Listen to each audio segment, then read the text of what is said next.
Éphésiens 5,14. Réveille-toi, toi qui dors, relève-toi d'entre les morts, et Christ t'éclairera. Frère, sœur, il est l'heure que tu te réveilles de la distraction, que tu te réveilles de la torpeur, que tu te réveilles des plaisirs de ce monde. Longtemps, tu dors, longtemps l'ennemi, longtemps la distraction, longtemps le monde t'a maintenu dans une forme de sommeil spirituel. Écoute, pour que Christ t'éclaire, il attend que toi tu te réveilles. Il est écrit, réveille-toi, toi qui dors, relève-toi d'entre les morts et Christ t'éclairera.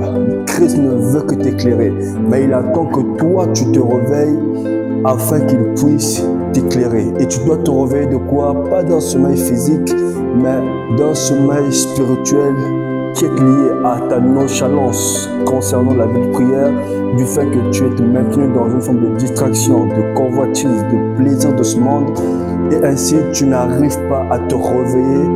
Tu es donc maintenu dans une forme de sommeil spirituel. C'est écrit dans Éphésiens 60, verset 1. Lève-toi, sois éclairé, car ta lumière arrive. En réalité, Christ ou Dieu attend que nous puissions nous lever, nous puissions poser une action afin que la lumière arrive, afin que sa gloire paraisse, afin qu'il se révèle à nous. Donc tu n'auras pas posé une action, en réalité Dieu ne va pas agir parce qu'il attend justement que tu puisses poser cette action pour qu'il agisse dans ta vie, qu'il agisse dans ta destinée, qu'il agisse dans la situation que tu vis actuellement. Je viens t'exhorter à te lever, à poser cette action qui nécessite d'être réveillé, parce que longtemps tu dors à cause des distractions de ce monde. Il est écrit dans Romains 12,2, ne vous conformez pas au siècle présent, mais plutôt soyez transformés par le renouvellement de votre intelligence, afin que vous puissiez comprendre, connaître et discerner ce qui est bon, agréable et parfait. Il est l'heure que tu puisses te réveiller, de sortir de la distraction du monde, de sortir des soucis du monde, de sortir des situations qui ne t'apportent en réalité aucune solution, car Christ veut t'éclairer, car Dieu veut te faire du bien, mais il attend que tu te lèves, il attend que tu te réveilles, que tu te réveilles de cette distraction, que tu te réveilles de ce travail qui te prend tout ton temps, que tu te réveilles de cette nonchalance spirituelle, quand tu te réveilles de cette torpeur, quand tu te réveilles de cette fatigue ou encore faiblesse spirituelle, du fait que tu n'arrives plus à prier, tu n'arrives plus à jeûner, tu n'arrives plus à te consacrer à Dieu, et tu te dis que certainement que c'est normal, mais tu es d'autant plus endormi que éveillé. Et logiquement, lorsque tu es endormi spirituellement, tu ne peux pas recevoir ou encore percevoir les réalités spirituelles. Et voici ce que Dieu me dit pour toi. Il est l'heure qui t'éclaire. Il est l'heure que tu sois éclairé.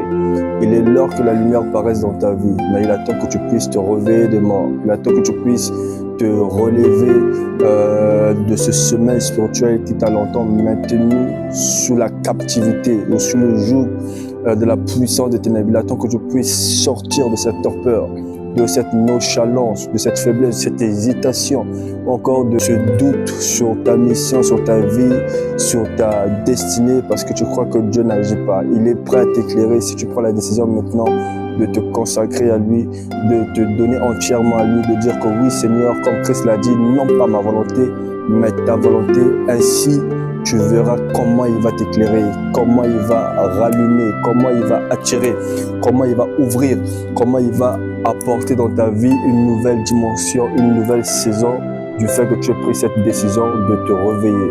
Il est écrit, réveille-toi, toi qui dors, relève-toi d'entre les morts et Christ t'éclairera. Christ va t'éclairer à condition que tu te réveilles, à condition que tu te lèves, à condition que tu prennes la décision, l'engagement et la détermination de te relever, ceci maintenant et à jamais, et tu verras comment Dieu va te faire du bien au nom puissant de Jésus-Christ de Nazareth. Que Dieu te bénisse une fois de plus et que la grâce du Seigneur demeure sur toi, que le Saint-Esprit t'aide encore à te relever de ce péché, à te relever de cette condamnation, à te relever de ce jugement, à te relever de ces distractions et ainsi à entrer dans cette saison nouvelle, dans ta destinée, dans ce pourquoi Dieu t'attend de manifester sur cette terre au nom de Jésus-Christ de Nazareth. Je souhaite ainsi que le Saint-Esprit t'aide et te guide encore en tout partout au nom de Jésus-Christ. Shalom chez toi et au revoir.